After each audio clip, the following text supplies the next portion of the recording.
Bismillahirrahmanirrahim. Assalamualaikum warahmatullahi wabarakatuh. Bertemu kembali di channel Rusdi Daye.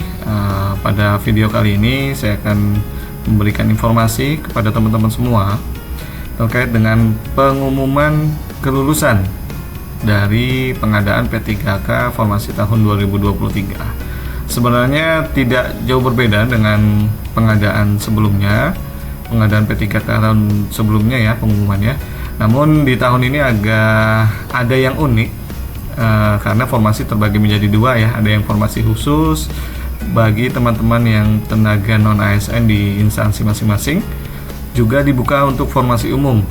Nah, bagi teman-teman yang memang saat ini belum atau tidak bekerja di instansi pemerintah seperti itu. Nah, nanti silahkan dibaca pengumumannya. Saya akan sediakan link downloadnya untuk pengumumannya. Teman-teman bisa langsung mengunduh atau mendownload di kolom deskripsi. Nanti saya akan sampaikan di sana seperti itu. Oh iya, saat ini saya sedang berada di Sukabumi. Kemarin habis kunjungan ya ke teman-teman dari Balai Besar Perikanan Budidaya Tawar di Sukabumi.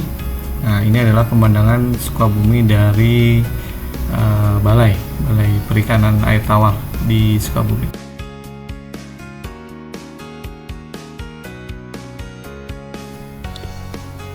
Baik, langsung saja kita ke pengumumannya. Di sini saya coba umumkan di pengumuman KKP ya.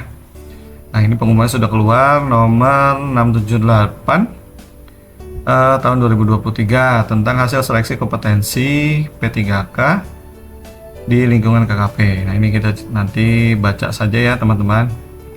Ini ada dasar-dasar aturannya, dasar hukumnya. Kemudian yang perlu diperhatikan adalah yang di sini.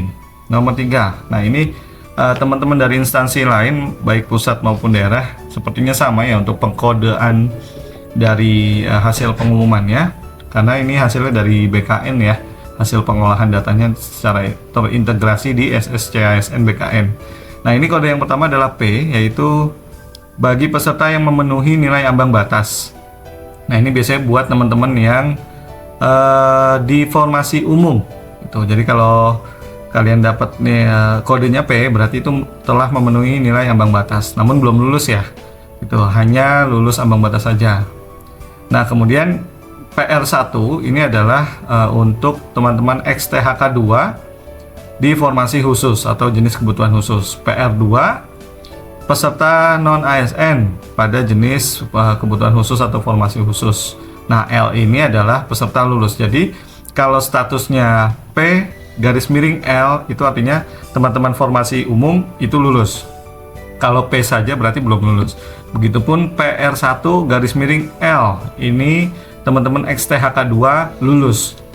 Nah ya, kemudian PR garis miring L itu artinya teman-teman tenaga non ASN itu lulus ya. Kalau masih PR2 saja itu belum lulus. Nah, kemudian ada L strip 2 ini adalah peserta yang lulus berdasarkan nilai ambang batas dan atau terbaik dalam jabatan, pendidikan dan jenis kebutuhan yang sama setelah perpindahan formasi dari lokasi formasi yang berbeda. Nah, ini artinya kayaknya yang untuk grouping ya, untuk yang pengelompokan formasinya. Kemudian TL, peserta tidak lulus. Lalu TL1, ini jabatan dosen atau formasi dosen tidak lulus NAB subtes. Nah, ini kalau tidak salah ada beberapa nih teman-teman dari pelamar dosen maupun lektor ya, yang tidak lulus subtesnya. Walaupun nilainya besar, namun nilai subtesnya tidak lulus, maka statusnya TL1 tidak lulus gitu ya. Lalu TMS ini peserta yang tidak memenuhi syarat.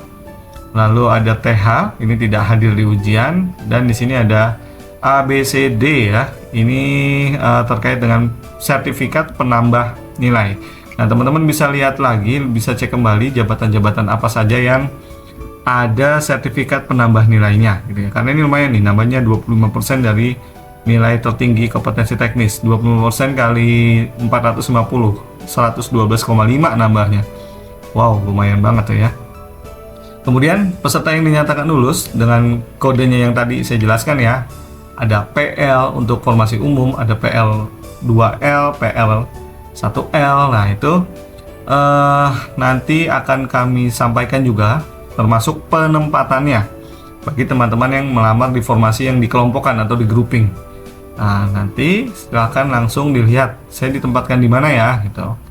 Nah, lalu yang poin kelima, bagi yang dinyatakan lulus, ini diharap mengisi data-data atau biodata dari tanggal 21 sampai 27 Desember. Ini harap diperhatikan ya, batas maksimalnya 27 Desember. Jangan sampai telat.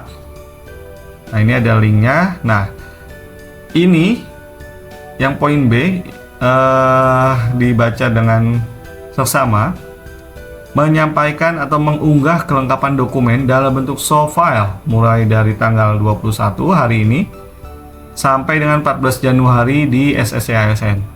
Ya, jadi harus di-upload. Upload kembali nih, apa sih yang di-upload? Nah, ini ijazah atau STTB harus asli ya, harus asli.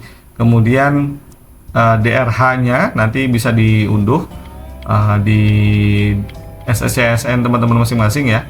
Kemudian pas foto, SKCK, ini harus persiapan teman-teman mengurus nih SKCK. Lalu ada surat jasmani kesehatan, jasmani rohani. Lalu ada surat bebas nafsa ya, narkoba, psikotoprika dan lain-lain nih, zat adiktif lainnya. Lalu ada surat pernyataan 5 poin. Nah, ini juga harus dilampirkan. Ini ada di lampiran 3 di pengumuman ini. Nah, untuk teman-teman KKP juga wajib mengunggah dokumen yang tadi disebutkan ke dalam link yang disediakan di sini ya, gitu. Kemudian, nah ini bagi pelamar yang dinyatakan lulus tapi tidak menyampaikan dokumen-dokumen pemberkasannya, maka nanti akan dibatalkan kelulusannya nih oleh PPK, oleh Pak Menteri gitu ya. Jadi kalau memang mau mundur silahkan WhatsApp nih ke sini memberikan info ya ke panitianya. Kalau tidak salah di SSC-ASN juga sudah disediakan menu mengundurkan diri. Kalau memang teman-teman misalnya wah tidak sesuai ini penempatannya, bisa mundur. Nah, konsekuensi mundur apa? Nanti kita bahas di materi selanjutnya deh ya, gitu. Baik, mungkin itu di pengumumannya. Ini hanya lain-lain saja. Nanti teman-teman khususnya di KKP bisa menghubungi nomor WhatsApp adminnya, kemudian Instagramnya di sini. Untuk teman-teman instansi lain bisa menghubungi ini ya, hotline-nya masing-masing di sana. Nah, ini pengumumannya. Kemudian kita ke lampiran. Nanti teman-teman akan melihat lampirannya adalah lampiran hasil pengolahan integrasi nilai yang dilakukan oleh BKN. Ini pengolahan nilai ini penentuan kelulusan semua dari BKN, bukan dari panitia instansi masing-masing ya, bukan. Karena sekarang sudah satu pintu, semua sudah terintegrasi dengan baik, dilakukan oleh Panselnas, dalam hal ini BKN ya, BKN nih. Jadi sudah ditentukan kalau statusnya PL, PR2L, PR1L itu adalah teman-teman yang lulus seleksi kompetensi tahun ini. Silakan dicari namanya, formasinya, kemudian statusnya apakah lulus atau tidak lulus. Bisa dicek per nilainya ya. Ada di sini ada per sub nilainya, ada kompetensi teknis, manajerial, sosial-kultural, dan wawancara. Nah, kalau memang ada yang tidak sesuai, teman-teman kalau tidak salah dikasih waktu sanggah ya, diberikan waktu sanggah 3 hari ke depan untuk melakukan sanggah. Namun sanggah ini dilakukan jika menurut teman-teman ada kesalahan di pihak panitia ya, misal teman-teman kemarin dapat nilai kompetensi teknisnya 400 gitu, ternyata yang tercantum hanya 200. Nah, itu bisa dibuktikan, silahkan gitu. Namun kalau memang sudah sesuai semua nilai-nilai yang diperolehnya, kemudian hasil pengolahan yang sudah sesuai, tidak perlu melakukan sanggah, karena sanggah bukan diperuntukkan untuk curhat gitu ya, ataupun yang lain-lain. Harap dipergunakan dengan baik masa sanggah 3 hari ke depan seperti itu. Nah, nanti teman-teman bisa lihat ini semua ya, hasil secara detail. Lalu untuk di KKP sendiri nanti akan dilampirkan, tadi sudah dijelaskan ya, akan dilampirkan juga per penempatannya langsung. Nah, di lampiran 2 bisa teman-teman lihat di sini dibuat per unit eselon 1-nya. Jadi misal yang A ini sekretariat jenderal. Nah, cari saja teman-teman di sini namanya mulai dari alfabet ya, dari A sampai Z, dan penempatannya. Di sini ada nama teman-teman, nama peserta, nama jabatan, dan penempatannya. Di sini sudah tertera sangat jelas. Ya, misalnya saya ke penyuluh deh, penyuluh perikanan. Nah, dari SDM. Di sini sudah detail nih ya. Jadi ada namanya, kemudian ada jabatannya, lalu penempatannya. Misal ini ya, siapa deh? Nah ini nih, misal Santi Alfiana. Ini di BRPPUPP Palembang kalau tidak salah nih. Di Satminkalnya Satuan Satminkal ya, Satminkalnya di Palembang. Salah satunya BRSDM dengan wilayah kerja di Kabupaten Bengkulu Utara. Itu misalnya. Jadi memang sudah sangat detail. Ya. Nah, nanti teman-teman bisa lihat saja. Baik, mungkin itu yang bisa saya sampaikan. Untuk teman-teman yang di luar KKP, mungkin kita bisa diskusi di kolom komentar terkait dengan seleksi pengadaan P3K. Ya, mungkin kita nanti akan diskusi di sana. Baik, terima kasih.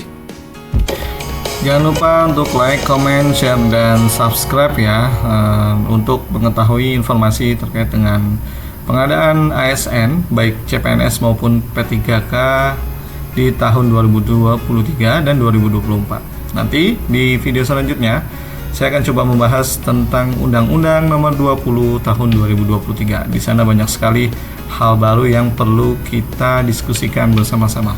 Baik, terima kasih. Assalamualaikum warahmatullahi wabarakatuh.